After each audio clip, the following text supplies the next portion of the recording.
نبی پاک صلی اللہ علیہ وسلم دنیا میں لوگوں کو عزتیں دینے کے لیے تشریف لائے۔ قرآن مجید نے کہا کہ اے محبوب اپنے غلاموں سے یہ فرما دو کہ قل ان کنتم تحبون اللہ، ان سے فرماؤ اگر یہ اللہ سے محبت کرنا چاہتے ہیں فاتبعونی، تو آپ کی پیروی کریں۔ پتہ ہے شان کیا ملے گی؟ یحببکم اللہ، اللہ ان سے محبت فرمائے گا۔ نبی پاک صلی اللہ علیہ وسلم کی ادھر دیکھیں میری طرف، ہم نے تقریروں کو نا، اب تقریریں کیونکہ رہ بھی ماشاءاللہ سبحان اللہ کے لیے گئی ہیں، کئی میری طرح کے لوگ کہتے ہیں مجھے مزہ نہیں آیا اونچا سبحان اللہ کہو، تو میں کہتا ہوں خدا کے بندے تیرے مزے کے لیے سبحان اللہ کہا تو ثواب ہی کوئی نہیں ہونا، کیونکہ اللہ کا ذکر جب تک اللہ کی رضا کے لیے نہ کیا جائے اس وقت تک اجر ہی نہیں ہوتا۔ تو تجھے نہ بھی مزہ آئے تو پھر بھی سبحان اللہ تب بھی کہنا جب اللہ کی رضا کے لیے ہو، اس لیے کہ عبادت الہی میں غیر کا تصور تو ثواب ضائع کرتا ہے، لیکن موج ہے نا، تو آپ تھوڑی دیر توجہ کریں۔ بچوں کو میں نے عرض کیا تھا کہ آپ اشارہ کریں گے تو بچے بیٹھ جائیں گے، غور کریں۔ اللہ فرماتا ہے محبوب جو تیری غلامی کرے گا وہ میرا محبوب بن جائے گا۔ نبی پاک صلی اللہ علیہ وسلم نے نا لوگوں کی عظمتیں بیان کی ہیں۔ انسان خوبی اور کمزوری کا مجموعہ ہوتا ہے، خوبی اور کمزوری دونوں چیزیں ہوتی ہیں۔ ہمیں بھی حضور نے حکم دیا، جامع ترمذی میں، نسائی میں، طبرانی میں، تینوں جگہ حضرت انس بن مالک کی حدیث موجود ہے۔ حضور نے فرمایا اذکروا محاسن موتاکم، جب تم میں سے کوئی فوت ہو جائے تو اس کی اچھی اچھی باتوں کا ذکر کیا کرو، اس کے محاسن بیان کرو۔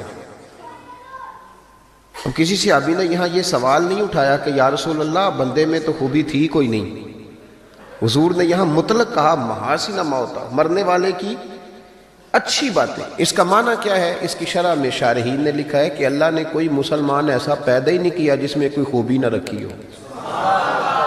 اب ایک حدیث اس پر بخاری کی سن لیں، نبی پاک علیہ السلام نے فرمایا اپنی بیوی سے بغض نہ رکھو،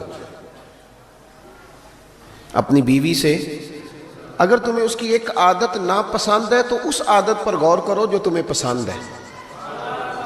عورت اگرچہ ناقصات العقل ہوتی ہیں عورتیں، لیکن یہ نہیں ہو سکتا کہ ان میں خوبی کوئی نہ ہو، عورتوں میں خوبیاں بھی ہوتی ہیں۔ اپنے خاوند کے حق میں عورت کے اندر کچھ نہ کچھ خوبیاں بھی، بغض نہ رکھو۔ وجہ کیا ہے؟ وجہ یہ ہے کہ اللہ کے رسول علیہ السلام لوگوں کو عزت دینے آئے دنیا میں، میلاد عزت کا نام ہے، حضور عزت دینے آئے۔ ادھر دیکھو میری طرف، صحیح بخاری مسلم کی حدیث ہے، حضور نے فرمایا جس کے چہرے پہ داڑھی ہو سفید رنگ کی، بزرگ ناراض تو نہیں ہو جائیں گے داڑھی کی بات چھیڑنے سے؟ چلو ہو جائے جو پھر کیے، غلطی صحیح ہے نا۔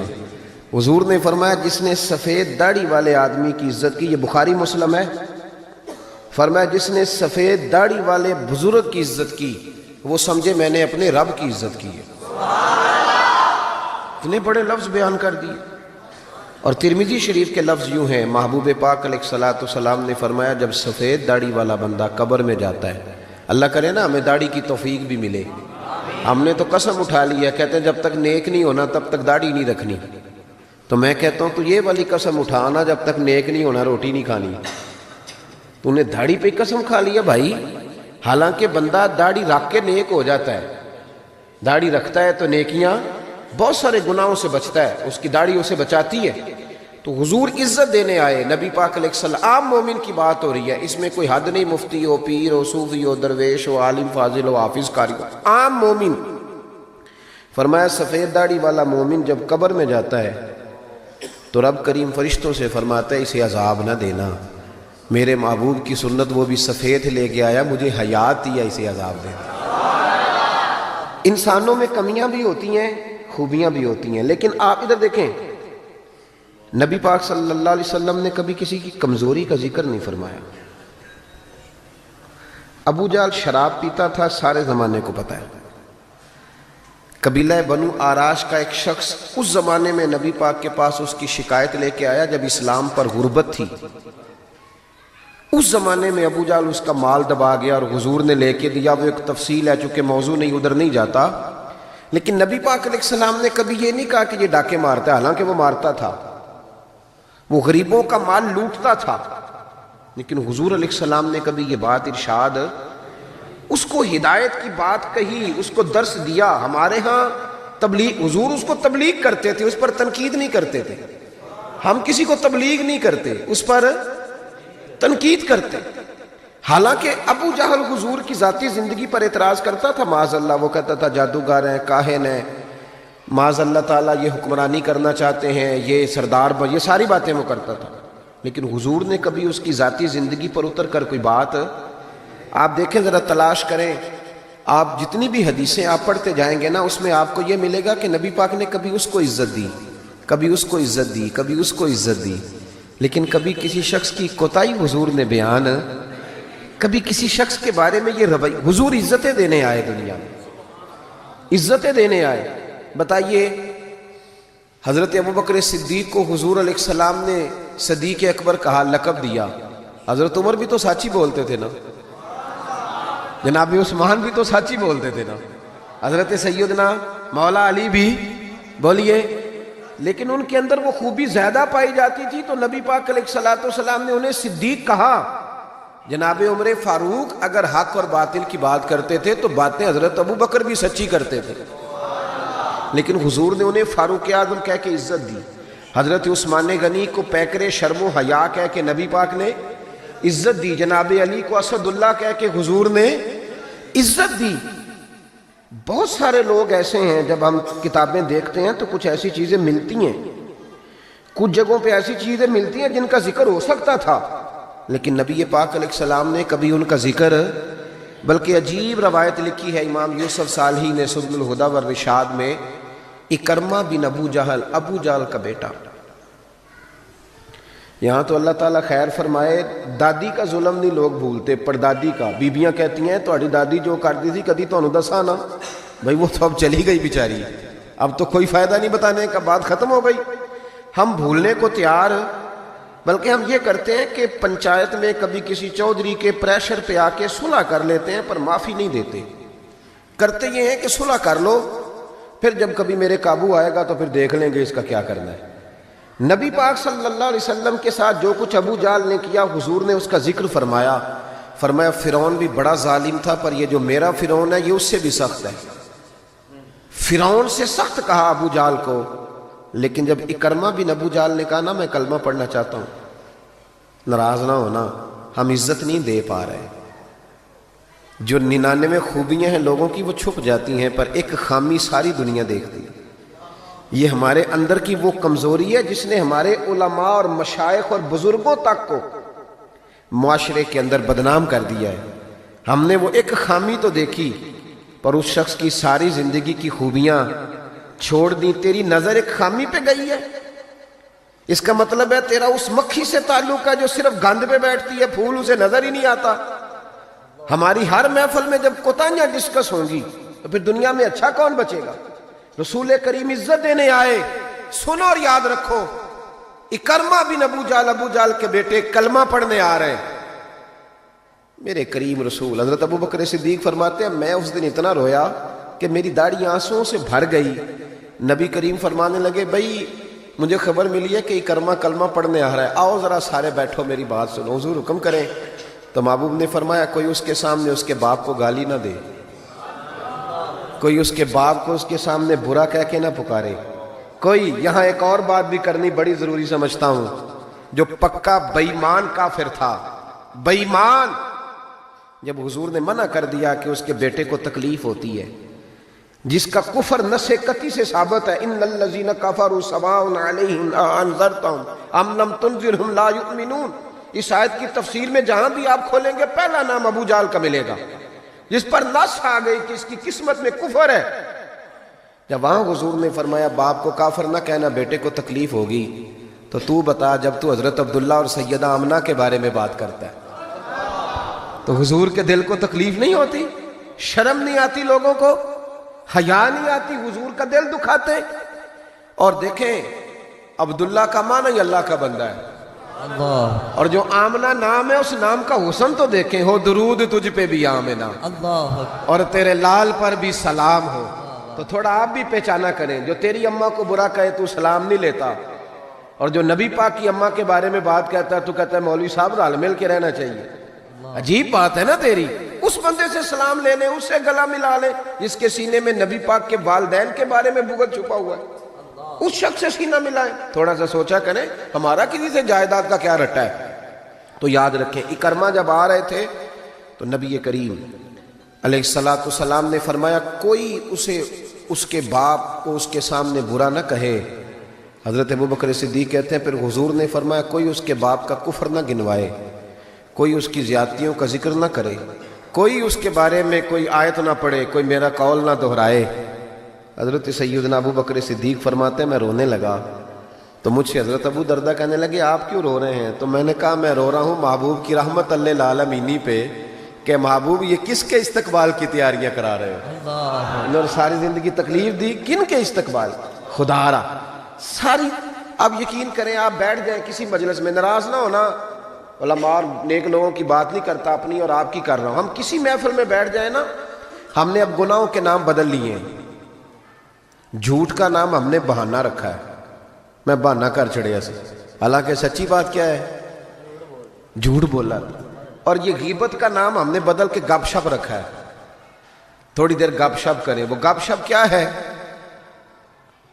بڑے بڑے مذہبی لوگ میری طرح کے جبہ و دستار، وہ ساتھ والی اتنا اپنی جماعت کی تبلیغ کرنا ضروری نہیں سمجھتا جتنا ساتھ والی جماعت پہ تنقید کرنا ضروری سمجھتا۔ یوں لگ رہا ہے جیسے مقابلہ چل رہا ہے مذہبی لوگوں کا آپس میں، ہر آنے والے کو اور ہر ملنے والے کو اور ہر جس آدمی کا نام ہے اس کی کوئی نہ کوئی کوتاہی تلاش کر کے رکھنا ہمارا وتیرہ بن گیا ہے۔ اس مزاج کو بدلنا پڑے گا۔ جب یہ مزاج بدلے گا تو معاشرے میں حسن پیدا ہوگا۔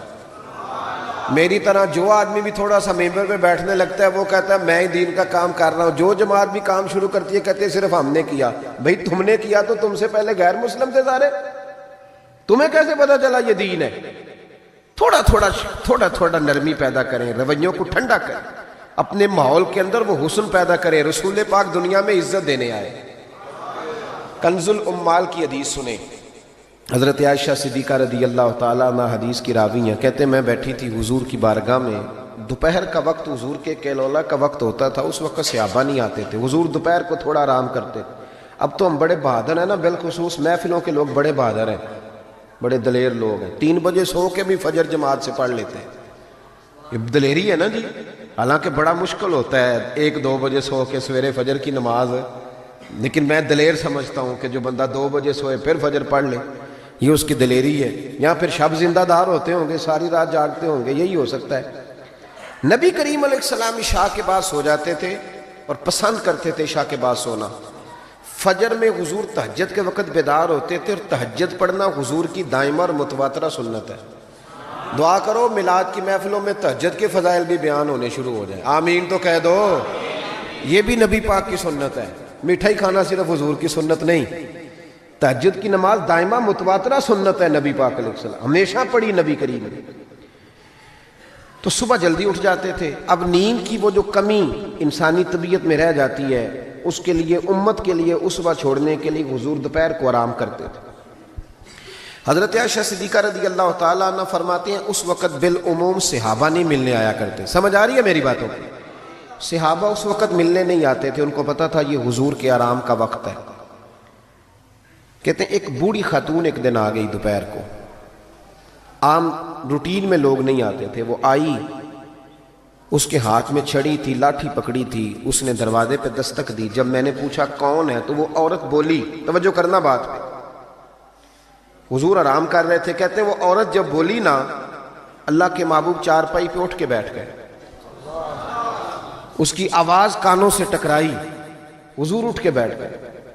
دروازہ کھولا، وہ خاتون اندر آئی تو بڑی دنیا آتی تھی، پر جس انداز میں نبی پاک نے اس کا استقبال کیا ایسا کم ہوتا تھا۔ حضور کھڑے ہو گئے، پھر محبوب پاک نے بٹھایا، پھر حضور علیہ السلام کی میں آنکھوں کا حسن اور روشنی دیکھ کے اندازہ کر رہی تھی کہ اس کے آنے سے حضور بڑے ہی زیادہ خوش ہیں، نبی پاک بڑے خوش ہیں۔ اللہ کے محبوب نے کھجوریں دیں، سرکہ دیا، دیر تک حضور ان کی باتیں سنتے رہے۔ حضرت عائشہ صدیقہ کہتی ہے محب ہو کے محبوب نے، کنز الاموال میں حدیث موجود ہے، محب ہو کے محبوب نے باتیں سنی، تسلی سے باتیں سنی، خوش ہو کے سنی۔ 2 قسم کے مہمان آتے ہیں نا، ایک مہمان فون کرتا ہے تو بندہ کہتا ہے میں کوئی نہیں گھر پھر کبھی آنا، اور ایک مہمان ایسا ہوتا ہے جسے بندہ کہتا ہے اتنی بھی جلدی کیا ہے، ذرا ٹھہر جائیے، تھوڑا رک جاؤ، چائے بن رہی ہے۔ کس میں ہوتی ہے مہمانوں کی؟ کچھ مہمانوں سے دل لگا ہوتا ہے، دل کرتا ہے بیٹھے رہے، ذرا تھوڑا اور بیٹھے، یار تو نہ جایا کر، تو بیٹھا رہا کر۔ ہوتے ہیں کچھ لوگ۔ دیر تک نبی کریم علیہ السلام نے بات سنی، اور کیا بات ہے، جناب عائشہ صدیقہ کہتی ہیں دل حضور کا لگا، میں نے دیکھا تو میں بڑی مطمئن تھی۔ اس خاتون نے کہا کہ اب میں نے جانا ہے۔ لگ رہا تھا کہ حضور چاہتے ہیں ابھی رکے، لیکن اس نے جب کہا نہ جانا ہے تو حضور نے فرمایا ٹھیک ہے۔ جب وہ جانے لگی تو حضور نے تحائف جمع کیے اور جناب بلال حبشی کو فرمایا ان کے ساتھ جاؤ اور چھوڑ کے آؤ۔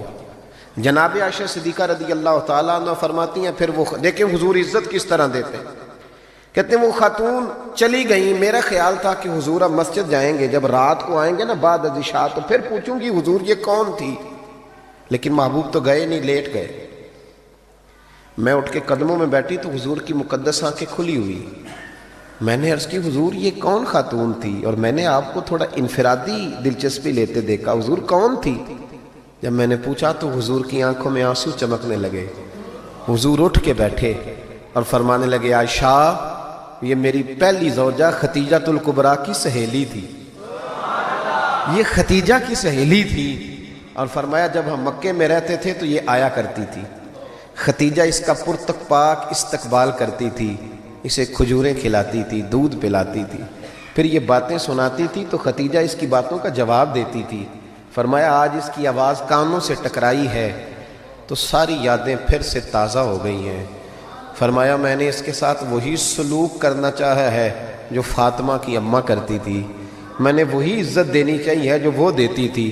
اور حدیث کا آخری جملہ اتنا شاندار ہے کہ اس جملے کو یاد کر لیں تو دستور بن جائے ہمارے لیے۔ محبوب نے فرمایا عائشہ حسن العہد من الایمان، تعلق اچھے طریقے سے نبھانا یہ بھی ایمان کا حصہ ہے۔ حسن العہد من الایمان، اچھے طریقے سے تعلقات نبھانا، وعدے نبھانا، عہد نبھانا یہ بھی ایمان کا حصہ ہے۔ بھائیو حضور نے عزت دی، نبی کریم نے وقار دیا، حضور ہر آنے والے کو عزت دیتے، احترام کرتے۔ ہمارے ہاں نا ایک بات چلتی ہے، میری طرح جو لوگ پیر کہلانے لگتے ہیں یا مولوی کہلاؤں، ان کے ایک بات چلتی ہے، کہتے ہیں میں کیسے جاؤں، میں تو کنواں ہوں تو پیاسے خود آئیں، میں خود جاؤں جا کے کسی کو۔ ہمارے ہاں اب اشتہار چھپتے ہیں، دروازہ دستک دے کے کوئی دعوت نہیں دیتا کہ آج محفل ہے آ جانا، یہ رواج نہیں ہے ہمارا۔ حالانکہ اشتہار چھپانا تو بدعت ہے، چلو بدعت حسنہ کر لیں۔ یہ الگ بات ہے کہ اس والی بدعت پر مولوی کوئی نہیں بولے گا، چونکہ سب کے نام لکھے ہوتے ہیں نا، ان کے بھی لکھے ہوتے ہیں، لہذا اس بدعت کا ذکر نہیں کرتے۔ حالانکہ حضور کے زمانے میں اشتہار، صحیح بات کہہ رہا ہوں، اس کا نام نہیں لیں گے، چونکہ ان کا بھی موٹا کر کے لکھا ہوتا ہے نا اشتہار پہ نام، تو فائدہ ہے، اس کا ذکر نہیں کریں گے۔ اشتہار چھاپنا تو بدعت ہے، چلے بدعت حسنہ صحیح، دروازے پہ جا کے دین کا پیغام دینا یہ تو حضور کی سنت ہے، لیکن وہ شان میں کمی آتی ہے نا، وہ کیسے کو جائے؟ کہتے ہیں جی ہم جناب کنویں ہیں تو پیاسے خود آئیں، تو نبی پاک نے تو یہ فلسفہ نہیں بیان کیا، حضور تو طائف چلے گئے تھے، حضور تو تبوک چلے گئے تھے، نبی پاک سے بڑا کنواں بھی کوئی ہو سکتا ہے؟ اے ساقی تیری خیر تیرے میں کدے کی خیر، ایسی پلا کہ جس کا نشہ عمر بھر رہے، ایسا بھی کنواں کوئی ہو سکتا ہے؟ لیکن موج ہے نا ہماری، ہم ان باتوں میں اڑ گئے۔ اس کا نقصان یہ ہوا ہے کہ وہ جس کا شوق ہوتا ہے وہ تو آ جاتا ہے، لیکن سب کا شوق نہیں ہوتا، کچھ کا شوق بنانا بھی پڑتا ہے، اس کے دروازے پہ جانا بھی پڑتا ہے۔ تو نبی رحمت سید عالم صلی اللہ تعالی علیہ وآلہ وسلم لوگوں کو عزت دیتے، حضور وقار دیتے، آنے والے کا اکرام کرتے۔ حضرت ابوبکر صدیق رضی اللہ تعالیٰ عنہ فرماتے ہیں مجھے ایک بڑا دکھ تھا، میرے بچے بھی مسلمان تھے، پوتے بھی مسلمان تھے، نواسے بھی حضرت صدیق اکبر کے جناب عبداللہ ابن زبیر سے آبی ہوئے، نواسے تھے وہ۔ فرماتے ہیں کہ میری ساری نسل مسلمان تھی، دل کرتا تھا میرے ابا جی بھی کلمہ پڑھ جائیں۔ ان کا نام تھا ابو قحافہ، وہ کلمہ نہیں پڑھتے تھے اور آنکھوں سے نابینا تھے، اور باپ ہی ہوتا ہے نا۔ جس دن حضرت ابوبکر صدیق رضی اللہ تعالیٰ عنہ ہجرت کے وقت آئے ہیں نا، تو کہتے ہیں گھر کے اندر ایک چھوٹا سا گڑھا بنایا ہوا تھا، ٹویا، اس میں اشرفیاں دینار رکھتے تھے اور اوپر میں کوئی موٹا کپڑا ڈال دیتا تھا۔ فرماتے ہیں جس دن میں نکلنے لگا تو میرے پاس بہت زیادہ پیسے تھے، میں نے سارے نکال لیے اور چھوٹے چھوٹے روڑے ڈال دیے۔ اوپر میں نے اس کے اسی طرح بوریا ڈال دیا اور جناب اسماء سے کہا کہ ابا جی نے پوچھا نا کہ ابو بکر سارے پیسے تو نہیں لے گیا؟ دادے پوتیوں کے بھی بڑے سگے ہوتے ہیں نا، پوتریاں نے بھی کچھ چھڑے ہے کہ سارے لے گیا؟ پوچھا نا سارے تو نہیں لے گیا؟ تو تم چپ رہنا، وہ خود اٹھ کے جائیں گے نا تو اوپر ہاتھ لگائیں گے تو ان کو احساس ہوگا پیسے ادھر ہی ہے. یہ حکمت ہے. اتنا وہ خیال کرتے تھے لیکن کلمہ نہیں پڑھتے تھے. حضرت ابو بکر صدیق کہتے ہیں میرا بڑا دل کرتا تھا وہ کلمہ پڑھے. ایک دن وہ بول ہی پڑے ہجرت مدینہ کے بعد، کہنے لگے ابو بکر میں مان گیا ہوں تیرے رسول واقعی سچے، چل یار مجھے لے چل میں بھی مصطفیٰ کا کلمہ پڑھوں. حضرت ابو بکر فرماتے ہیں میری تو عید بن گئی کہ میرا تو گھر بن گیا نا. اب میرے ابا جی بھی وہاں آ گئے جہاں سارا گھرانہ کھڑا تھا. کہا کلمہ پڑھنا چلو. کہتے میں نے اپنے والد کا ہاتھ پکڑا اور آج جس طرح پکڑا مجھے مزہ آ گیا. سنو اور یاد رکھنا ہمارے لیے تو مشکل ہو گیا ہے، ہم عزت لینے کے قائل ہیں دینے کے نہیں. کہتے ہیں جب میں مسجد نبوی میں حضور کو لے کے آیا، ابر والد کو لے کے آیا نا حضور کی بارگاہ میں، نبی کریم منبر پہ بیٹھے تھے، ابھی کلمہ پڑھا نہیں، پڑھنے آئے ہیں. کہتے ہیں حضور منبر پہ بیٹھے تھے، میں اپنے نابینا اور بوڑھے والد کو لے کے آیا، نبی کریم اٹھ کے کھڑے ہو گئے. کسی کو عزت دینے سے عزت بڑھتی ہے، کم نہیں ہوتی. کوئی عرض نہیں، کوئی عرض نہیں. اگر آپ ابا جی کے آنے پہ کھڑے ہو جائیں تو اپنے ابا جی ہیں، کوئی مسئلہ نہیں، کوئی عرض نہیں. اگر قاری صاحب جو مسجد کے امام ہے چلو ہم سے تنخواہ ہی لیتے ہیں، پر قاری صاحب کو نہ دیکھو، اس ممبر کو دیکھو جس ممبر پر وہ بیٹھتے ہیں. کوئی مسئلہ نہیں بھائی، ٹھیک ہے تو چودھری صحیح، ہم تو قاری صاحب کو سوٹ بھی 27ویں کو دیتے.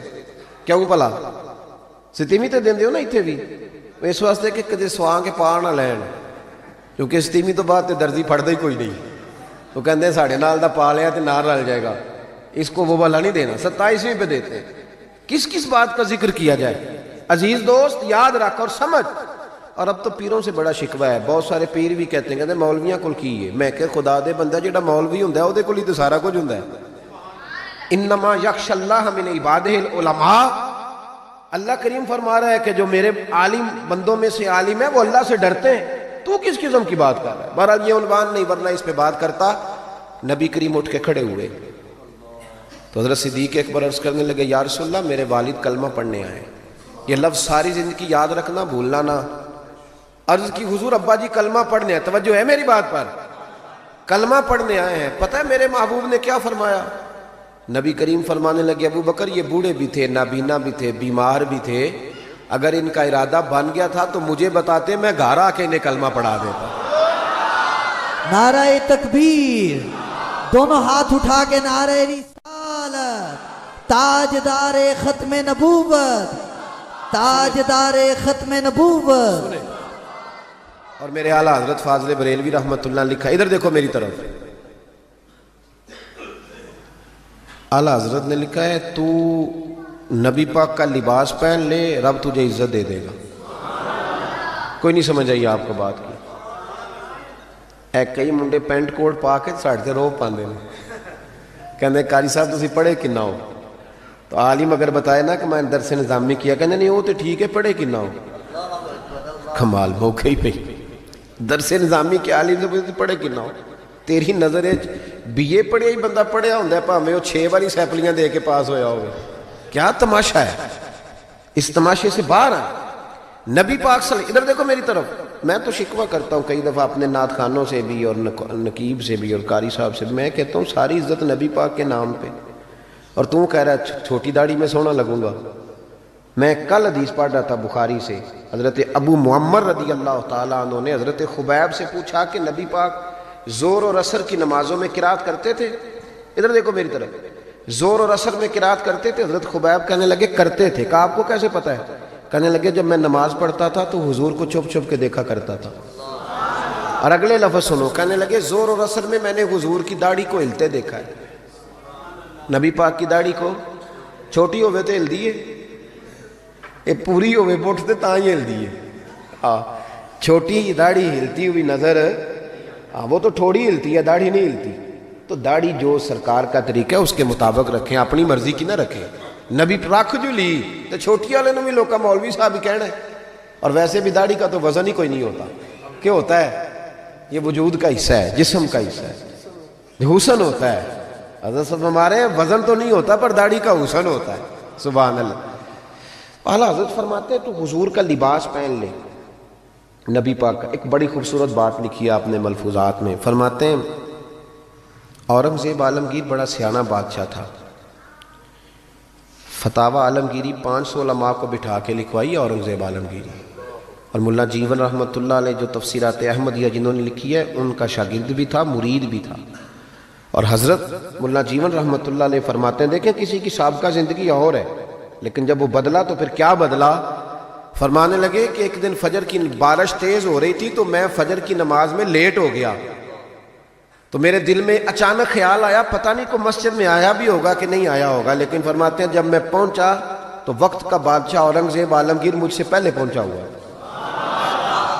تو میں نے کہا بادشاہ تو بغیر آج سپاہیوں کے آ گیا. کہنے لگے میرے دل میں خیال آیا کہ کہیں اللہ کا گھر سونا نہ رہ جائے. سپاہی بھی نہیں چل رہے تھے جو کہ بارش تیز تھی. یہ ذوق تھا. اورنگزیب کے پاس ایک بندہ آ گیا کہنے لگا بادشاہ میں مداری ہوں، بہروپیاں ہوں، میں روپ بدل کے دکھاؤں گا تجھ سے انعام لوں گا. اس کو اعلیٰ حضرت نے لکھا ہے اور بھی کئی لوگوں نے لکھا ہے روپ بدل کے دکھاؤں گا تو انعام لوں گا.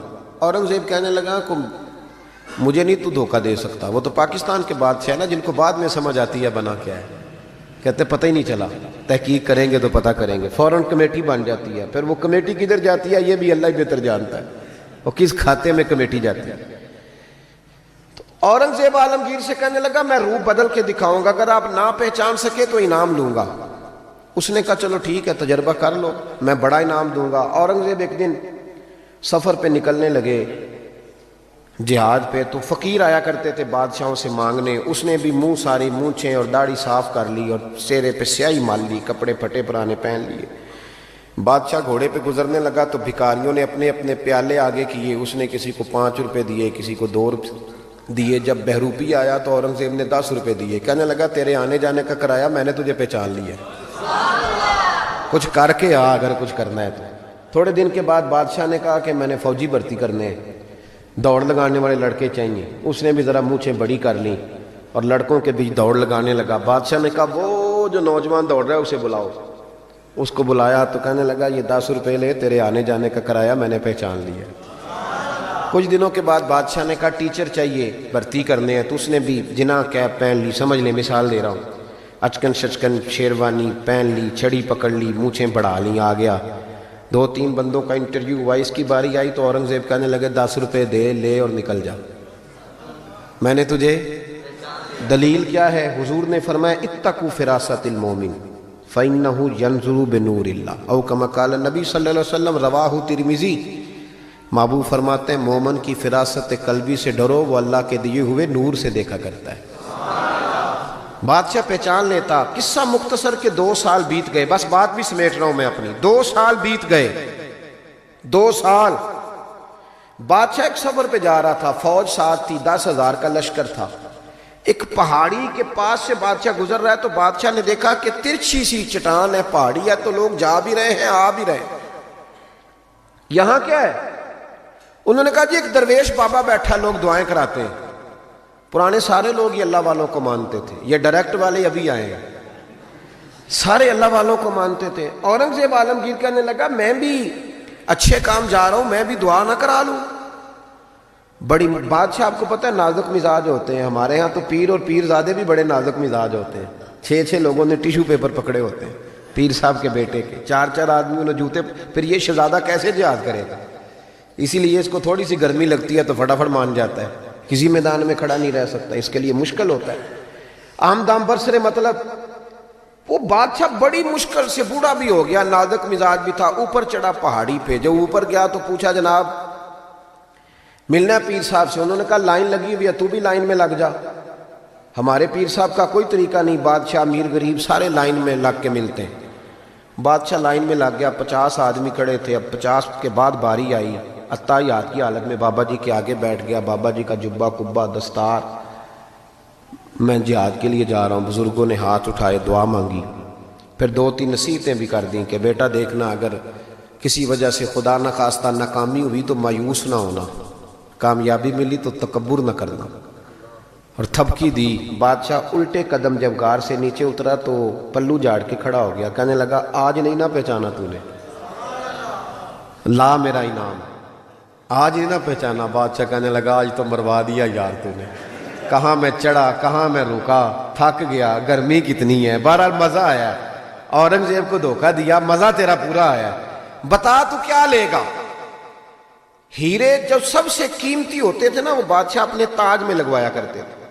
کہنے لگا وہ جو تیرے تاج میں ہیرے لگے ہیں نا وہ چاہیے. بادشاہ نے کہا یار تو نے اورنگزیب کو دھوکہ دیا, بات بہت بڑی ہے, وہی مل جائیں گے.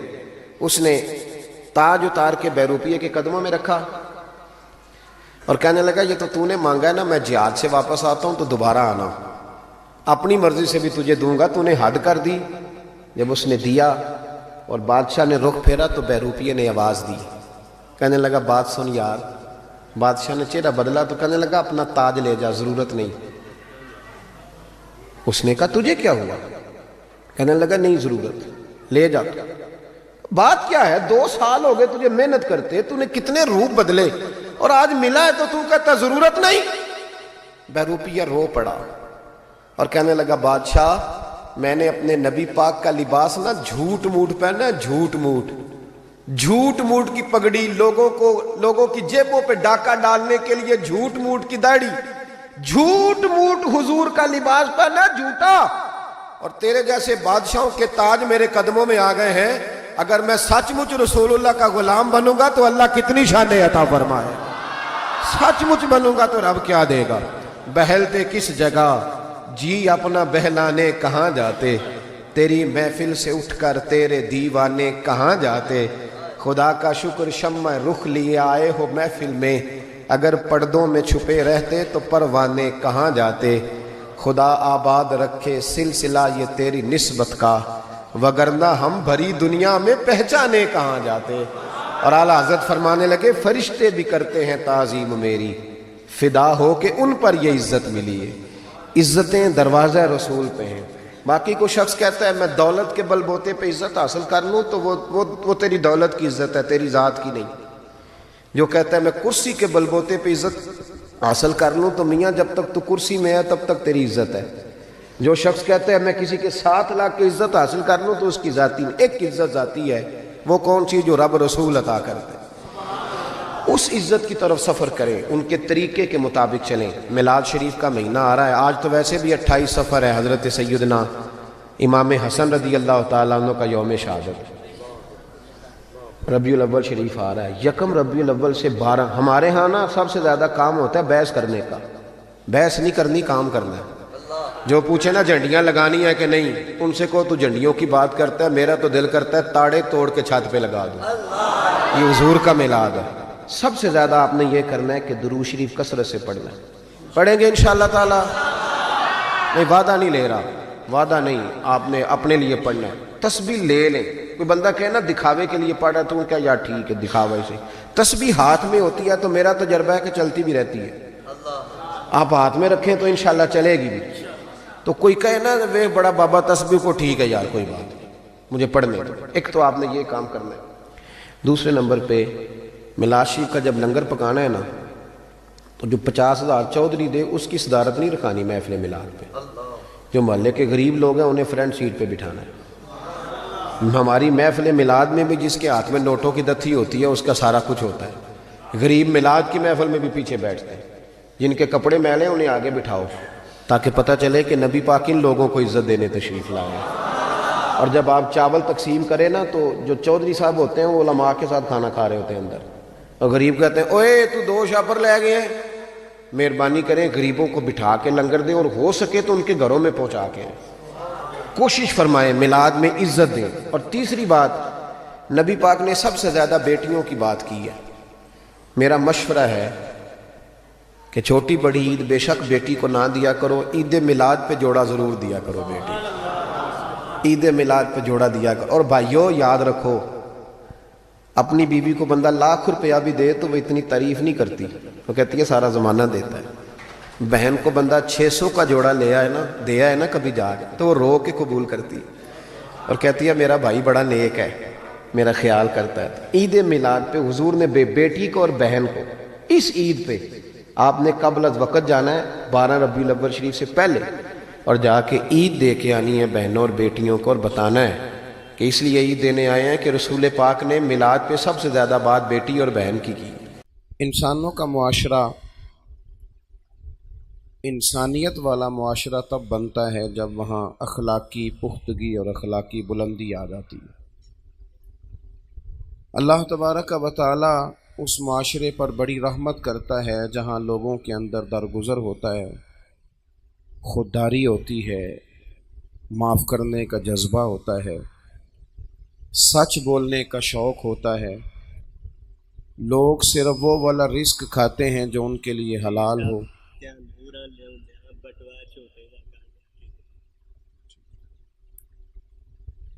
تو یہ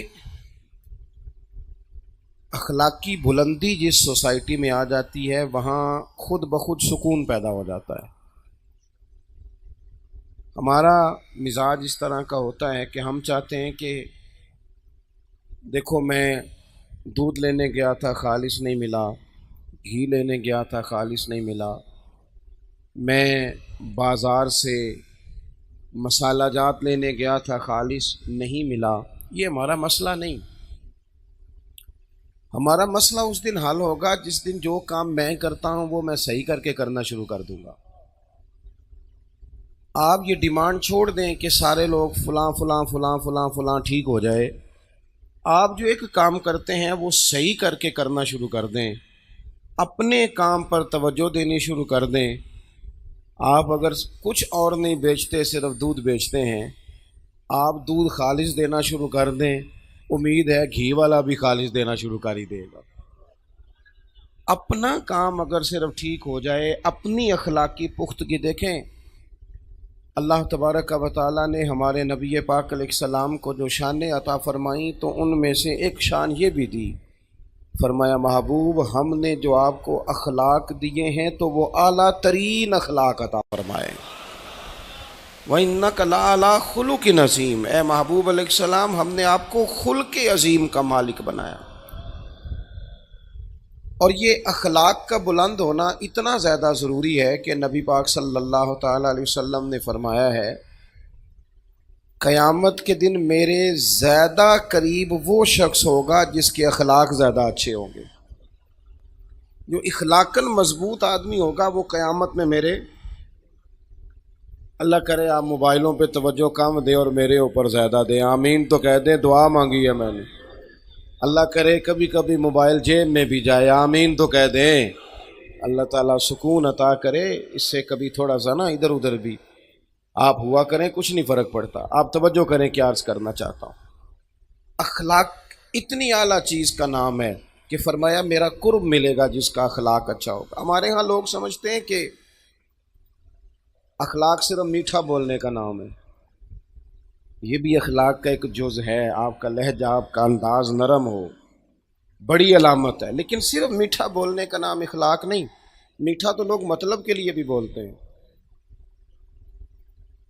اخلاق اور ہوتا ہے، ٹریننگ اور ہوتی ہے، ان دونوں چیزوں میں فرق ہوتا ہے۔ جہاز کا جو عملہ ہوتا ہے نا وہ ٹریننگ یافتہ ہوتا ہے، ان کی تربیت ہوتی ہے کہ تمہارے پاس پیسنجر 14,000 والا بھی ہو نا، وہ جو آدمی جہاز پہ ڈیوٹی کر رہا ہے ہو سکتا ہے اس کی تنخواہ 2 لاکھ سے زیادہ ہو، اور مسافر جو چڑھا ہے وہ 14,000 کی ٹکٹ لے کے بیٹھا ہے کسی ڈومیسٹک فلائٹ پہ، تو اس کو حکم ہے کہ تو چاہے اس سے زیادہ پڑھا لکھا ہے اور زیادہ مالدار ہے پر تو نے بولنا اخلاق کے ساتھ ہے، جی جی کرنا ہے۔ دکاندار جو اچھا سیل مین ہوتا ہے وہ کبھی تلخ نہیں بولتا، کبھی نہیں۔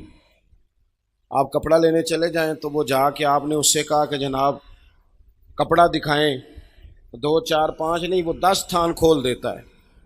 آپ نے کہا نہیں نہیں وہ یہ نہیں، میں تیرے پاس ہے ہی نہیں جو مجھے چاہیے، تو کہتا نہیں میں نے کچھ پیچھے بھی رکھے ہوئے ہیں، ادھر سے بھی وہ نکال کے لاتا ہے۔ پھر بھی آپ نے اس کے ساتھ سخت بات ہی کی کہ تجھے کہا تھا نا کہ تیرے پاس وہ نہیں ہے جو مجھے چاہیے، تو پھر بھی وہ ناراض نہیں کرتا، وہ کہتا ہے میں نے نا کچھ دنوں میں مال اور لانا ہے، آئیے گا میں آپ کا مطلوبہ بھی آپ کو دے دوں گا، لیکن جب آپ دکان کی سیڑھیاں اتر جاتے ہیں نا تو پھر وہ اصل بات کرتا ہے۔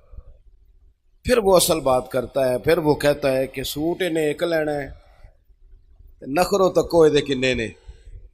اب جو اس نے بات کی وہ امام باقر رضی اللہ تعالیٰ عنہ سے کسی نے کہا کہ یہ بندہ جب اس نے عہدہ لینا تھا نا، جب اس نے ایم پی اے بننا تھا، مثال دے رہا ہوں، جب ایم این اے بننا تھا تب تو یہ کچھ اور تھا، اب یہ بدل گیا ہے۔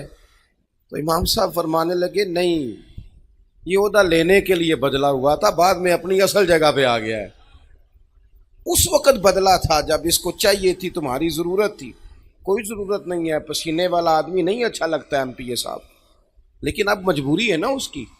وہ رات کو جب تنہائی میں اپنے ووٹروں کے ساتھ، خاص لوگوں کے ساتھ بیٹھتے ہیں تو وہ تبصرے کرتے ہیں، کہتے تک کو یار کڈا مشکل کام نہیں، ریڑی والے دے بھی تردے کرنے پہنتے۔ یہ مخلص نہیں ہوتے الا ماشاء اللہ، مخلص ہو تو انداز اور ہو۔ میری بات کی سمجھ آ رہی ہے آپ حضرات؟ اخلاق اس بات کا نام ہے ہی نہیں کہ آپ صرف میٹھا بولتے ہیں۔ سنو میرے جوانوں، یاد رکھنا، اخلاق صرف میٹھا بولنے کا نام نہیں، اخلاق سچ بولنے کا نام ہے۔ آپ سچ بولیں، آپ صحیح بات کریں۔ میرے نبی پاک صلی اللہ تعالی علیہ وسلم سے پوچھا گیا کہ مومن بزدل ہوتا ہے؟ فرمایا ہو جاتا ہے کبھی۔ یا رسول اللہ مومن کنجوس بھی ہوتا ہے؟ فرمایا کبھی یہ غلطی پیدا ہو جاتی۔ یا رسول اللہ مومن جھوٹ بھی بولتا ہے؟ اللہ کے رسول نے فرمایا نہیں، میرا کلمہ پڑھنے والا جھوٹ نہیں بولا کرتا۔ یہ اخلاق ہے کہ آپ سچ کتنا بولتے ہیں۔ ہم نے تو اخلاقی طور پر اتنا اپنے آپ کو کمزور کر لیا کہ رشتوں کی بنیاد جھوٹ پہ۔ کیوں اتنی تعریفیں کی آپ نے اپنے بیٹے کی؟ رشتہ کرتے وقت کیوں اتنی تعریفیں کی؟ اتنا آپ نے اونچا کر دیا، اور بعد میں تعریفیں کرنے والا والد کیا کہہ رہا ہے؟ تعریفیں کرنے والی اماں کیا کہہ رہی ہے؟ جی میں تے آپ بڑا سمجھانی ہے، میری بھی نہیں سنتا۔ تو رشتہ کرتے وقت تو آپ کہہ رہے تھے کہ یہ ولی ہے وقت کا، اب آپ کیا کہہ رہے ہیں؟ جھوٹ کی بنیاد پر رشتہ قائم ہوتا ہے۔ بچی والے بھی اسی طرح کا جھوٹ سچ بولتے ہیں۔ پھر جھوٹ بولنے والے تو اپنے اپنے کمروں میں ہیں، لیکن ان کے لیے جو آپ نے جھوٹ کی بنیاد باندھی تھی وہ ساری زندگی اذیت بن گئی، اس نے پریشان کر دیا، توڑ کے رکھ دیا، چند راتیں بھی سکون کی نہ گزر سکیں۔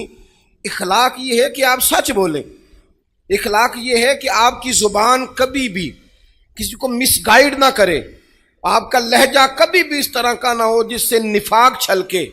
آپ جو کہہ رہے ہیں آپ اس کے مطابق خود اپنے آپ کو ڈھالیں، آپ کے لہجوں میں آپ صحیح بات کریں۔ ہمارے ہاں بڑے بڑے باغ خواب دکھائے جاتے ہیں، بڑا بڑا کچھ کہا جاتا ہے۔ میں سیرت کا ایک حوالہ دیکھ رہا تھا، نبی پاک صلی اللہ تعالی علیہ وسلم سے نا طائف کے ایک سردار نے کہا بڑے بڑے سبز باغ نہ دکھائیں گے۔ میں اکثر پیران عظام کی خدمت میں بھی ادب سے گزارش کرتا رہتا ہوں کہ مریدوں کو دین بتاؤ، کرامتیں نہ سناؤ، ورنہ خود الجھ جاؤ گے بڑے، پھر وہ کرامت پہ کرامت مانگیں گے۔ میں نا یہاں سے کراچی جا رہا تھا تو لاہور ایئرپورٹ پہ ہی مجھے کچھ تکلیف ہے، زیادہ گرمی برداشت نہیں کر پاتا، میرا وجود، مجھے الرجی ہے۔ تو وہ مجھے کہنے لگے کہ حضرت یہاں گرمی بڑی شدید ہے، تو آپ تشریف تو لا رہے ہیں اور آپ کی طبیعت، تو میں نے کہا اللہ سے دعا کرتے ہیں نا اللہ بارش عطا کرے، ٹھنڈ ہو جائے۔ تو ہمارا جہاز لینڈ کیا ہی تھا کہ وہاں بارش ہو رہی تھی، تو وہ نا ٹیلی فون پہ ایک دو کو بتانے لگ گئے کہ حضرت صاحب نے دعا کیا تو آتے ہی بارش ہو گئی۔ میں کیا ان ہور نہ کسی نے دسی، یہ مسئلہ خراب نہ کر دینا، ایسا نہ ہو کہ یہ تو اللہ کی حکمت کا تقاضا تھا، ہو گئی اس کی حکمت تھی، دعائیں قبول کرتا ہے، میرے جیسے گناہگاروں کی بھی کرتا ہے، اس کی رحمت پہ امید ہے، جب مانگے وہ دیتا ہے اپنے فضل سے۔ لیکن آپ اس پر قائم ہو جائیں کہ یہ جو کہہ دیتے ہیں ہو جاتا ہے، یہ معاملات ٹھیک نہیں ہوتے، اس سے دشواری بڑھتی ہے۔ سبز باغ دکھائے جاتے ہیں کہانیاں، اور ہمارے لیڈر اللہ خیر کرے وہ تو پتہ نہیں کیا کہتے ہیں، پتہ نہیں کیا۔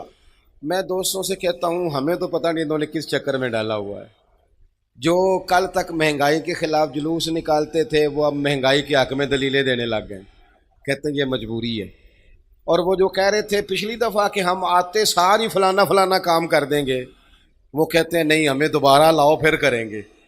اور نہ اس طرح کریں، آپ قوم کو سیدھی بات بتائیں کہ خزانے میں کیا ہے، کتنا وقت لگے گا، کس طرح کر کے چیزیں۔ میں لوگوں کے اندر تلخی بڑھ گئی ہے، میں دیکھتا ہوں کہ اب تو اس طرح لگتا ہے کہ جیسے کپڑے پھاڑیں گے ایک دوسرے، یوں محسوس ہوگا جیسے ماحول میں شدت بڑھا دی ہے۔ سبز باغ نہ دکھاؤ، سچ بولو، یہ اعلی اخلاق کی علامت ہے، سچ بولو۔ دیکھو طائف کے ایک سردار نے میرے نبی پاک علیہ السلام سے کہا اگر آپ کو حکومت مل گئی تو کیا ہم بھی اس میں حصے دار ہوں گے، ہمیں بھی عہدے ملیں گے؟ اب میرے رسول پاک صلی اللہ علیہ وسلم کی شان یہ ہے کہ حضور حکومت ملنے کی خبریں پہلے سنا رہے ہیں۔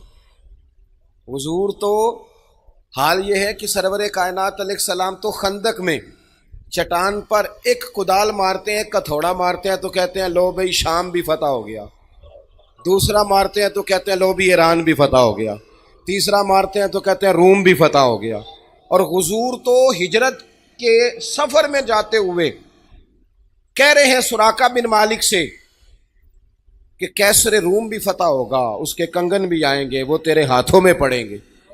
اتنی بڑی بڑی خبریں حضور رکھتے ہیں اور دیتے ہیں کہ دنیا فتح ہوگی، لیکن جب اس نے کہا نا، اب لوگ بڑی بڑی باتیں نہیں سناتے، جھوٹ بولتے ہیں، کہانیاں سناتے ہیں، لیکن حضور نے سیرت کیا دی جب اس نے کہا کہ ہمیں بھی موقع ملے گا اس میں؟ تو یہ میرے کریم کا انداز ہے بات کرنے کا۔ حضور فرمانے لگے میں تمہارے سوال کے جواب میں صرف اتنا کہتا ہوں، تم نے کہا حکومت میں سے ہمیں بھی حصہ ملے گا، پر میں یاد رکھو حکومت اسی کو ملتی ہے جسے اللہ عطا فرماتا ہے۔ بس یہ محتاط جملہ ہے، بات ختم ہو گئی۔ جسے رب دیتا ہے اسے ملتی، ہم تمہیں کوئی باغ کیوں دکھائیں؟ ہمارے ہاں سچ بولنے کا جب چلن ہو جائے گا نا، ایک سردار تھے، امام راضی نے لکھا ہے، اپنے قبیلے کے سردار تھے، وہ حضور کی بارگاہ میں کلمہ پڑھنے آئے اور کھل کے بات کی، عرض کی یا رسول اللہ صلی اللہ علیہ وسلم میری 4 بیماریاں ہیں، 4 گناہ ہیں معاذ اللہ میرے اندر، اور میں خود بھی تنگ ہوں اپنی ان 4 باتوں سے۔ حضور میں نے بڑی کوشش کی ہے لیکن یہ 4 چیزیں میری جان نہیں چھوڑتی۔ ایک تو معاذ اللہ میں چوری کا عادی ہوں حضور، ایک میں شراب کا رسیہ ہوں معاذ اللہ، نقل کفر نہ باشد، ایک میں عورتوں کی طرف جاتا ہوں، اور چوتھی بات یہ ہے کہ میں بات بات پہ جھوٹ بولتا ہوں۔ حضور میں چھوڑ نہیں سکتا، اور شیدائی ہوں کہ آپ کا کلمہ بھی پڑھ جاؤں۔ تو میرے کریم فرمانے لگے دیکھو یہ میرے محبوب کا انداز ہے، تیری صورت تیری سیرت زمانے سے نرالی ہے، اور تیری ہر ایک ادا پیارے ادائے بے مثالی ہے۔ کیا خوبصورت انداز ہے بات کرنے کا، ککھ سواد نہیں مشری اندر، اساں کھنڈا بھی چکھ ڈٹھیاں، اینا ساریاں شیواں نالوں تے گلاں سجن دیاں مٹھیاں۔ کیا انداز ہے حضور نے نا۔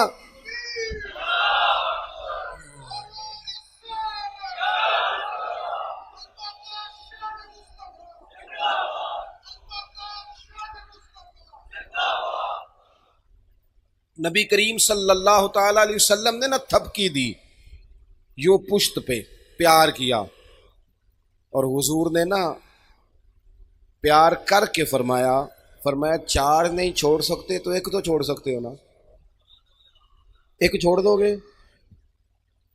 وہ کہتے ہیں میرے دل میں اب بات گھومنے لگی کہ شراب بڑی حرام ہے، نجس ہے چھڑوائیں گے، چوری بڑی خطرناک ہے، کسی کے حق پہ ڈاکہ ہے یہ چھڑوائیں گے، پھر خیال آتا تھا کہ بدنگاہی بڑا جرم ہے یہ چھڑوائیں گے۔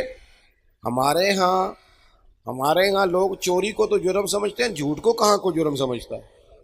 سیانے بندے سے پوچھے نا کہ جھوٹ بولا تو کہتے نہیں وہ تو سیاسی بات کی تھی، تو ختم ہو گئی۔ اور عام آدمی سے پوچھیں، عام غربا سے آپ نے جھوٹ بولا، کہتے نہیں میں نے تو بہانہ کیا تھا۔ بھئی آپ نے جھوٹ بولا تھا، بس آپ نے جھوٹ کا نام بدل کے بولا ہے وہ جھوٹ ہی۔ اور میں آپ کو بتاؤں، کسی مجبوری میں کبھی کسی نے اپنے بیٹے سے کہا ہوگا، مجبوری میں کسی کے پیسے دینے ہوں گے، کوئی بندہ ویسے تنگ کرتا ہوگا، کسی مجبوری میں ایک دفعہ کہہ دیا پتر، اسے جا کے کہہ میں گھر کوئی نہیں، ایک دفعہ آپ نے کہا، شاید مجبوری میں کہا ہو، پھر ساری زندگی آپ روئیں گے کہ پتر میرے ساتھ تو سچ بولنا، تو لاہور جاتا ہے تو بیٹا مجھے لاہور کا بتا، روتا ہے باپ، لیکن وہ ایک دفعہ آپ نے جھوٹ کی عادت ڈالی وہ زندگی بھر جاتی نہیں۔ تھک گئے منت کر کر کے، یہ اتنا بڑا اخلاقی جرم ہے۔ وہ تاجر کہتے ہیں، وہ سردار کہتے ہیں میرے دل میں خیال تھا کہ ان 3 برائیوں میں سے کوئی چھڑوائیں گے حضور نے فرمایا تو اس طرح کر، جھوٹ بولنا چھوڑ دے، جھوٹ نہیں بولنا، جو بولنا ہے سچ بولنا، جھوٹ نہیں بولنا۔ کہتے ہیں میں تو سمجھتا تھا یہ شاید سب سے چھوٹا جرم ہے، اور حضور نے فرمایا جھوٹ چھوڑ دے۔ کہتے ہیں میں نے کہا جی ہو گیا وعدہ، پڑھ لیا کلمہ، گھر آ گیا، شراب کے قریب گیا تو دل میں خیال آیا اگر شراب پی کے مسجد میں جاؤں گا اور کسی صحابی نے بو سونگ کے کہا کہ شراب پی ہے، جھوٹ تو بولنا نہیں اور سچ بولوں گا تو شرمندہ کتنا ہوں گا کہ یہ حالت لے کے حضور کی بارگاہ میں آیا۔ کہتے ہیں اٹھائی بوتل دیوار سے دے ماری، پھر کسی کا مال رات کو نظر پہ آ گیا۔ ابھی مجھے صاحب بتا رہے تھے کہ ابھی آتے آتے بھی کسی کا بٹوا چوری ہو گیا۔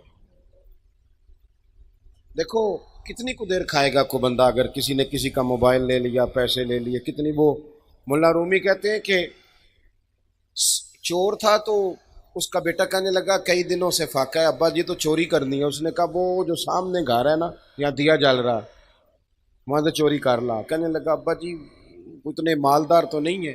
کہنے لگا پتر کچھ نہ کچھ مل ہی جاتا ہے، میں نے کئی دفعہ چوری کی ہے۔ تو اس کا بیٹا کہنے لگا ابا تو نے وہاں کئی دفعہ چوری کی ہے، تیرے گھر دیا نہیں جلا لیکن وہاں تو آج بھی جل رہا ہے۔ کبھی ناجائز پیسوں سے بھی دیے جلے ہیں، کبھی چوری کے پیسوں سے بھی دیے جلے، ایسا بھی کبھی ہوا؟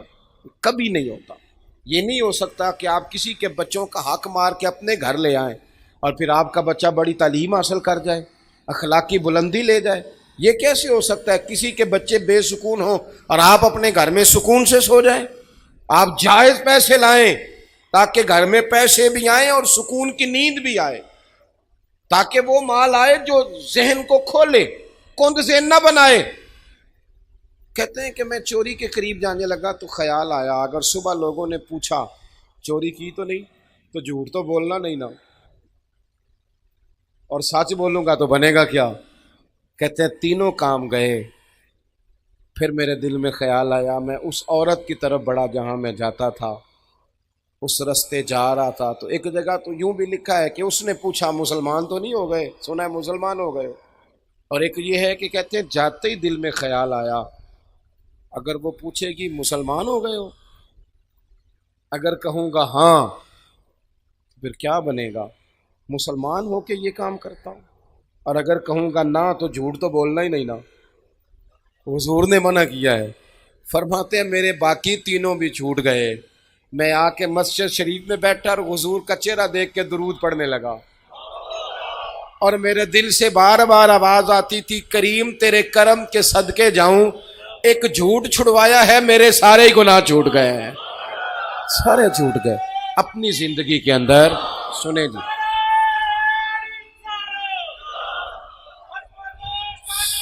سنیں، اللہ آپ کو جزا دے، مجھے موقع دیں، وقت کم ہے۔ ایک تو سچ بولیں، اپنے گھر آ کے بھی سچ بولیں، اپنی گھر والی کے ساتھ بھی سچ بولیں۔ رشتے پیسوں سے نہیں ہوتے، اعتماد سے ہوتے ہیں۔ سچائی والی زندگی گزاریں۔ دوسرا حضور نے ہمیں ایک اخلاق بڑا سکھایا، وہ یہ ہے کہ رزق ہمیشہ پاک صاف کھائیں۔ رزق ناپاک ہو نا، رزق ناپاک ہو تو وہ بیماری لائے نہ لائے بے سکونی ضرور لاتا ہے، بے قراری ضرور لاتا ہے۔ امام شافعی رحمۃ اللہ تعالی علیہ کی خدمت میں جب کسی نیک آدمی کے گھر سے کھانا آتا تھا نا حلال رزق، تو امام صاحب زیادہ کھاتے تھے۔ لوگ کہتے تھے حضور آپ روٹین سے زیادہ کیوں کھاتے ہیں؟ کہتے ہیں یار یہ رزق اتنا حلال ہے، جہاں جہاں جاتا ہے نور ہی بنتا جاتا ہے۔ اور آپ دیکھیں کہ جو حرام لقمہ ہوتا ہے نا، پیسے زیادہ نہیں ضروری ہوتے، پیسے برکت والے ضروری ہوتے۔ پیسے زیادہ ہوں لیکن ان میں برکت نہ ہو تو پتہ ہی نہیں چلتا، لاکھوں آئے تھے اللہ جانے کدھر گئے۔ لیکن وہ برکت والے ہوں نا، برکت والے، تو کلو کھجوریں دی تھی نبی پاک نے حضرت ابو ہریرہ، اور کہا تھا دیکھنا نہ اندر کیا ہے، بس کھولتے رہنا کھاتے رہنا۔ فرماتے ہیں حضور کا زمانہ ظاہری بھی ساری کھائی، حضرت ابو بکر کے دور میں بھی ساری کھائی، حضرت عمر کا زمانہ 10-11 سال کا نکالتا رہا اور کھاتا رہا. اب تنگی یہ داماں پہ نہ جا اور بھی کچھ مانگ. کھاتا رہا. وہ تو حضرت عثمان غنی کے زمانے میں وہ برتن گم ہو گیا، ورنہ رزق تھوڑا ہو برکت والا ہو. وہ دور اچھا تھا یار. جب اماں سویرے سالن دے کے کہتی تھی کہ ہور نہیں ملنا، دوجیاں نو بھی دینا ہے. وہ دور اچھا تھا جب اماں رات کو کہتی تھی نا کہ اتو لیاؤ نہ کڈ کے اور رات دیا روٹیاں تھوڑا جہا پانی لائیے تے انہاں نو گرم کریے، رزق ضائع نہیں کریے. وہ بڑا اچھا زمانہ تھا. جب ابا جی کہتے تھے لو پترو بچیو میں تانوں پڑھولے چ دانے پاتے جے تے ماں تہاڈی مرتبہ نے 4 پاتا جے. ہن تانوں پرواہ. کتنا اچھا تھا دور.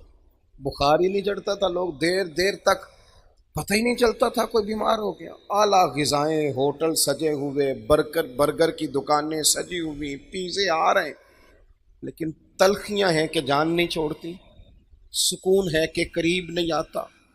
بے ہنگم سوسائٹی، بکھرا اور الجھا ہوا معاشرہ، حلال اور طیب روزی. پتہ ہے رزق حرام نقصان کیا کرتا ہے؟ او میرے دوستوں میں بات کہنے لگا ہوں، خدا را ضائع نہ کرنا. پتہ ہے رزق حرام نقصان کیا کرتا ہے؟ پتہ ہے رزق حرام نقصان کیا کرتا ہے؟ رزق حرام بندے اور رب کا رشتہ کمزور کرتا ہے. اللہ سے رشتہ کمزور. وہ مالک جو گناہگاروں کی بھی قبول کرتا ہے، خطا کاروں کی بھی قبول کرتا ہے. اللہ کے رسول صلی اللہ علیہ وسلم نے ایک شخص کو دیکھا، وہ دعا مانگ رہا ہے، تو فرمایا یہ دیر تک بھی دعا مانگتا رہا تو اس کی قبول نہیں ہوگی. حضور رب تو کریم ہے، وہ تو کرم کرتا ہے. فرمایا نہیں قبول ہوگی. وجہ؟ فرمایا جو اس نے کپڑے پہنے ہیں وہ حرام پیسوں کے ہیں، جو اس نے کھایا ہے وہ حرام پیسوں کا ہے، جو اس نے پیا ہے وہ حرام پیسوں کا ہے. اور جب یہ حرام پیسوں کا سارا کچھ ہو پھر جتنا مرضی کشکول بڑا کر کے دعا مانگی جائے وہ قبول. اس سے بڑا بھی کوئی نقصان ہوگا کہ اللہ سے رشتہ کمزور ہو جائے. دعائیں جو مومن کا ہتھیار ہیں اسی سے بندہ محروم ہو جائے. لقمہ حلال طیب. ہمارے ہاں ترتیب بدل گئی ہے. ہم رزق کے معاملے میں او بھائی اگر گوشت مردار جانور کا ہو کھا لیں تو الٹی آ جاتی ہے نا جی. وہ کسی نے کان میں کہا کہ مردار ہے، تو اگر 5 لاکھ حرام ہو تو پھر بھی الٹی آنی چاہیے. اگر 20 لاکھ حرام کا ہو تو وہ ہمارے ایک دوست کہا کرتے تھے کہ عجیب کرائیٹیریا ہم نے بنایا ہے، عجیب ہم نے میرٹ بنایا ہے.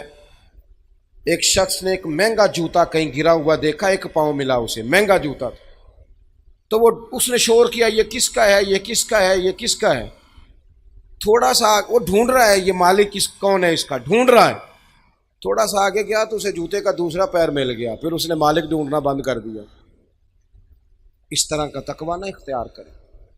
آپ دیانت کے ساتھ اپنی زندگی گزاریں. تیسری اور آخری بات جو آپ سے بڑی گزارش کرنی ہے آپ کی خدمت میں، پھر بات کو سمیٹنا ہے.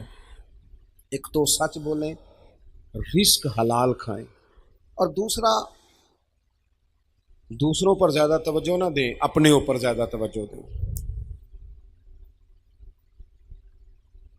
ہمارے صاحب رحمۃ اللہ علیہ فرمایا کرتے تھے کہ جب تقریریں کرنے لگ جاتا ہے نا بندہ، واعظ و نصیحت کرنے لگ جاتا ہے، لکھنے لگ جاتا ہے، تو اسے کئی دفعہ نا محسوس ہوتا ہے کہ میں کوئی نیک آدمی ہوں. مسند امام احمد بن حنبل میں روایت موجود ہے، ایک شخص نے کہا تھا حضرت عمر سے کہ میں تقریر کیا کروں. فرمایا نہیں تو رہنے دے. کہا جناب میں نے کتاب و سنت کو پڑھا ہے. تو آپ فرمانے لگے تقریر کرتے وقت کئی دفعہ بندے کو احساس ہوتا ہے کہ میں نیک ہوں. تو یہ بھی تو ایک مسئلہ ہے نا. ہم نے نا زیادہ توجہ دوسروں پر دینی شروع کر دی. جب انسان کی توجہ اپنے آپ سے ہٹ جاتی ہے نا، کوئی بھی چیز ہے جب تک آپ اس پر توجہ دیتے رہتے ہیں وہ چیز ٹھیک رہتی ہے. ہماری توجہ دوسروں پر زیادہ ہو گئی ہے، فلانا کیا کر رہا ہے، فلانا کہاں پہنچ گیا ہے، فلانا کدھر چلا گیا ہے.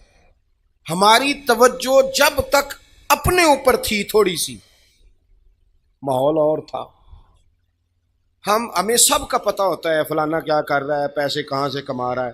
کچھ تھوڑی توجہ اپنے اوپر کریں. اپنے آپ سے پوچھیں کہ وہ بھی تو دور تھا نا جب تو پکا نمازی تھا. اپنے آپ سے پوچھیں کہ ایک ٹائم وہ بھی تیرے اوپر گزرا ہے جب تیرا دل بڑا نرم تھا لوگوں کے لیے. سوال کریں اپنے آپ سے کہ وہ دن کدھر گئے جب میرا تہجد پڑھنے کو دل کرتا تھا. رمضان شریف کے دن فضیلت والے ہیں، لیکن احکام جو رمضان میں ہیں وہ رمضان کے بعد بھی ہیں. میری بات کی سمجھ آ رہی ہے؟ رمضان میں ثواب زیادہ ہے، لیکن نماز رمضان میں بھی فرض ہے. رمضان کے میں نے عید کے بعد کہا تھا دوستوں سے، عید سے پہلے بھی کہا تھا، اور راشن ونڈن والے اور لوگوں عیدوں بعد بھی بھوک لگ دیجیے. غریب کو نا بعد میں بھی ضرورت ہوتی ہے. عید گئی ہے، رمضان گیا ہے، عید گزری ہے، تو شادیوں کا سیزن آیا ہے. مسلمان نیکی کریں. جب بیٹی کی شادی کا پیغام آئے تو سستا کر دیں سامان، تھوڑا ریلیف دیں بچی کے باپ کو، تھوڑی آسانی دیں.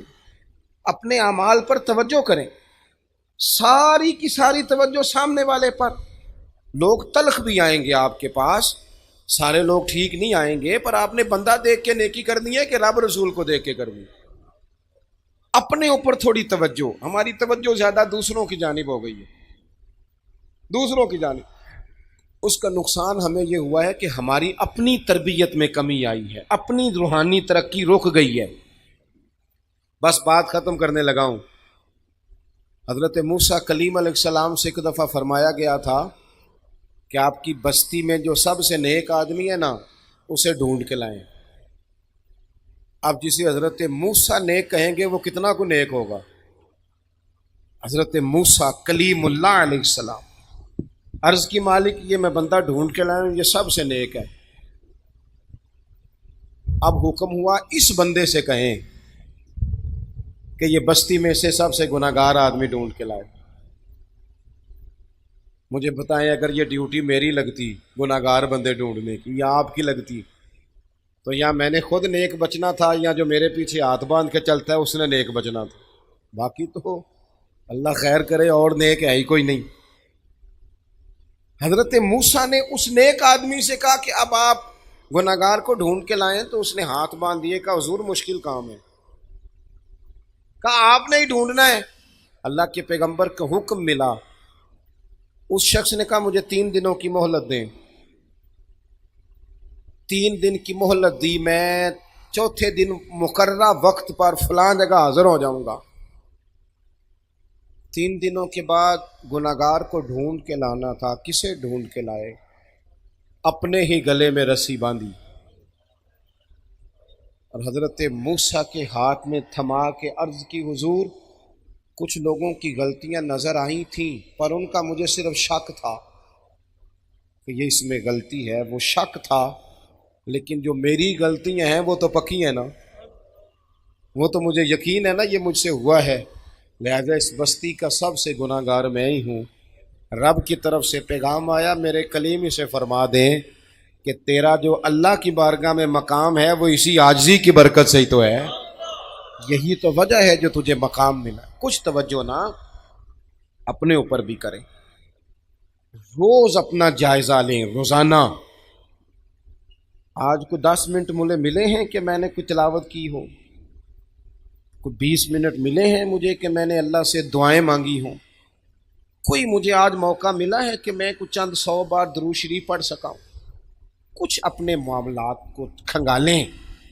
سارا کچھ کر رہے ہیں، پر کچھ بچوں کے لیے ہے، کچھ یاروں کے لیے ہے، کچھ دنیا کے لیے ہے، کچھ دنیا کو دکھانے کے لیے ہے، اور سب سے زیادہ دولت کمانے کے لیے. اپنی روحانی ترقی میں ہم کمزور ہو گئے.